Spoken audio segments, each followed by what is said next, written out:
শীত গ্রীষ্ম বলে কোনো কথা নেই, যে কোনো জিনিস মাখামাখি খাওয়ার জন্য আমি সব সময় রেডি।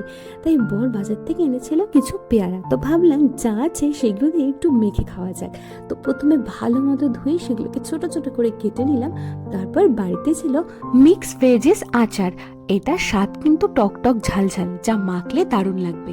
এর সাথে দিয়েছিলাম একটু কাসুন্দি, তারপর একটু লেবুর রসও দিয়েছিলাম, সেটার ভিডিও করা হয়নি। তারপরে সবকিছু ভালো মতো মিশালাম, নিমেষে তৈরি হয়ে গেল পেয়ারা মাখা। কি দেখে জিভে জল আসলো তো সবার।